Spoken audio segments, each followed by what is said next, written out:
going through the motions, and we brought it. We played really well. I thought Grayson gave us a good start.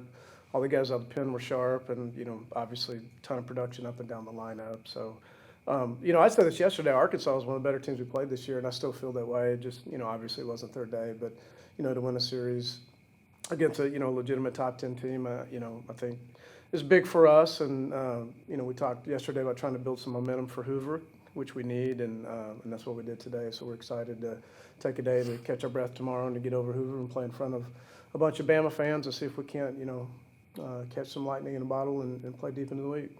Like you said, you talked really good about Arkansas yesterday, and I think you might have jinxed them doing that.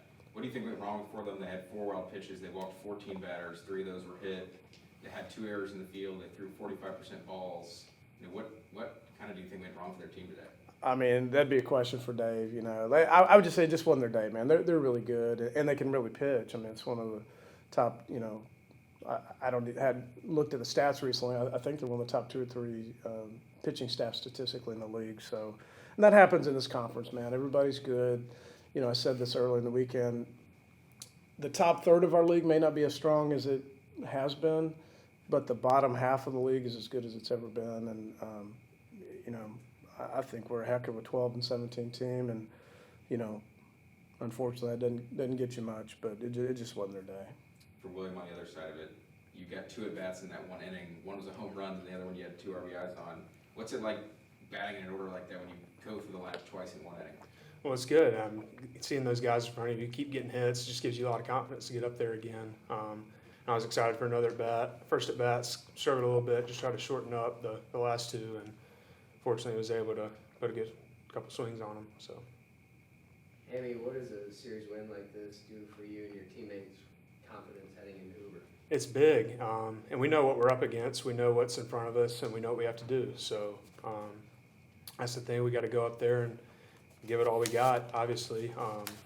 And anything can happen in Hoover, so that we have to be aware of that and go in there and know that anything can happen. So we can just go in there and make a run.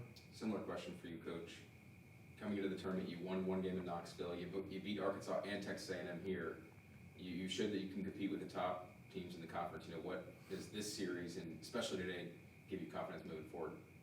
Yeah, I mean, it's kind of bittersweet, to be quite honest. I mean, I've been pretty confident in this group all year, and really it's been a real burden on me. I feel like we've underachieved, and that starts at the top.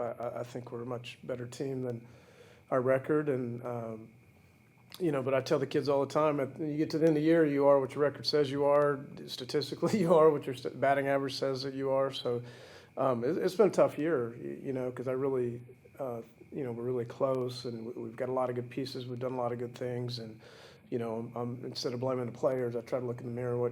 What can I do to get more out of this group? So it's been challenging from that standpoint, but it's hard to be confident until you actually go and do something. So. I've told the kids all the time, we're the same team that won 9 in a row. We're the same team that went to Ole Miss and swept them. We're the same team that beat Tennessee on Friday night at their place. And, this league is very humbling. It's a real grind. And I think it's the longer I coach, the more important it is to, collectively as a team to remember, the good things that you do, because you do anything in this league and it matters. It means something because everybody's good. One of the things I hear around the league is, especially in this league, the margin for error is just so slim. You get an injury, you get a slump with a kick out, whatever, mistake at a wrong time. Do you attribute that to maybe you feel like you've underachieved? You think it's just, there's just a small margin for error, and if the breaks don't go your way, you're in trouble? Yeah, I do feel that way, especially when you lose 12 games by 1 run. It's real easy to look back at, gosh, if we'd made this one pitch, if we'd gotten this one hit, if we'd made this one play.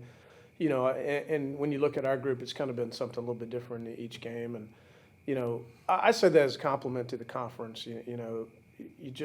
There's just no weekend where you can play your B-minus game and win a series. Like, you play your B-minus game for 3 days, you're getting your butt beat, and it doesn't matter who you play. So, but the flip side of that, if you accomplish anything individually or collectively in this league, it really means something. So I do feel like the margin for error is very slim, and that's why it's really important to play clean. And that's why I think a lot of the teams that have the oldest players are winning, because typically oldest older players are more consistent, and I think it's more important than ever to have as many 22, 23 years old, 23 and 20, 22 and 23-year-olds on the field as you can.